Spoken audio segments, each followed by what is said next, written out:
तोपे वाला चीज बदन चल जनु घार के, तोपे वाला चीज बदन चल जनु घार के, आ देखे वाला लोग देखी बुरी नजर से निहार के, बोला हैया हैया हैया। नमस्कार, आप सभी को होली की हार्दिक बधाई और शुभकामनाएं। और होली के लिए दो कड़ी कि बाबा हरिहर नाथ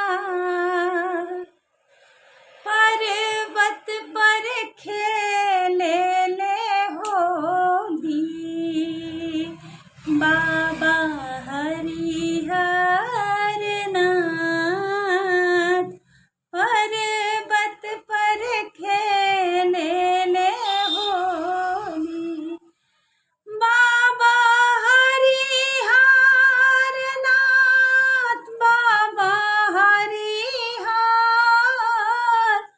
बाबा हरिहर नाथ, बाबा हरिहर नाथ पर्वत पर खेले ले होली, बाबा हरिहर नाथ पर्वत पर खेले ले होली।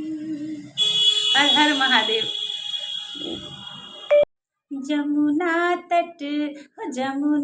तट श्यामा खेले होली, जमुना तट केकरा हाथे कनक पिचकारी, केकरा हाथे कनक पिचकारी, केकरा हाथे अबीर झोली, जमुना तट, जमुना तट, जमुना तट श्यामा खेले होली, जमुना तट राधा के हाथे कनक पिचकारी, राधा के हाथे कनक पिचकारी, श्यामा के हाथे अबीर झोली, जमुना तट, जमुना तट श्यामा खेले होली, जमुना तट। ये होली के माध्यम से मैं अपने देश की सभी बच्चियों से ये आग्रह करती हूँ कि हमारा परिधान ही हमारी पहचान है, तो अपने परिधान का ख्याल रखें। ऐसा नहीं है, बहुत सारी बच्चियाँ कहती हैं कि ये छोटे सोच वाले लोग कहते हैं कि कपड़े का ध्यान रखते हैं। अरे सोच की बात नहीं है, बात ये विज्ञान भी कहता है और शास्त्र भी कहता है कि नारी में जो है महिलाओं का जो भी जो अंग है या शरीर है वो आकर्षित होता है। आकर्षक चीज़ें हमेशा लोगों को आकर्षित करती हैं, तो एक मर्यादा में रहने के बाद आकर्षण भी मर्यादा में ही रहेगा, लेकिन जब आप मर्यादा ख़त्म कर देते हैं तो आकर्षण भी मर्यादा को लांघ जाता है।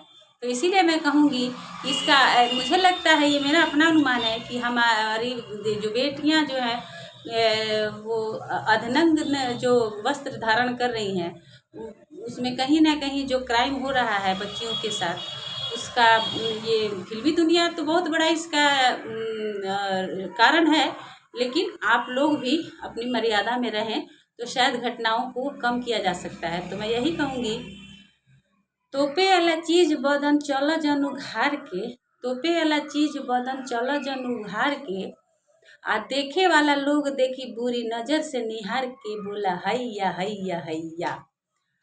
अरे नारी के कहल जाला, नारी के कहल जाला देवी दुर्गा शारदा, नारी के कहल जाला देवी दुर्गा शारदा, अमान मर्यादा के उड़ौले बड़ू गर्दा, बोला हैया हैया हैया। और का सीता या सती के देश ही कहाला, सीता या सती के देश ही कहाला, तो रोज काहे बेटियन के इज्जत लुटाला, बोला हैया हैया हैया।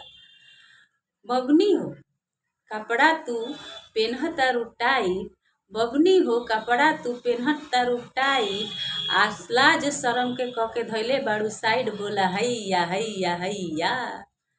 और इसी में मैं दो कड़ी ये कहूँगी जो पारंपरिक है गीत की, अरे कवन गजरिया गजा दिहलस हो हमर सैया बहू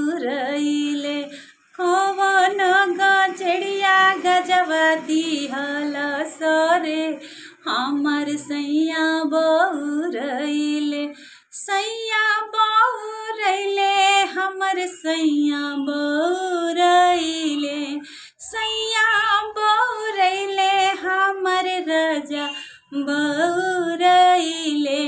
कौन गजड़िया गज दिहल सरे हमर सैया बौरैले। अरे दिलावा में दर्द बड़ा होता हो, कपड़ा पेन्हतारू छोटा। दिलावा में दर्द बड़ा होता हो, कपड़ा पेन्हतारू छोटा। पेन्हतारू छोटा, कपड़ा पेन्हतारू छोटा। अब बर्दाश्त नहीं होता हो, कपड़ा पेन्हतारू छोटा। अरे नारी के नाम के तू कैलू बदनाम हो, बाथरूम छोड़ के नहालू सरियाम हो। स्विमिंग पूल में लगावतारू गोता हो, कपड़ा पेन्हतारू छोटा। दिलावा में दर्द बड़ी होता हो, कपड़ा पेन्हतारू छोटा।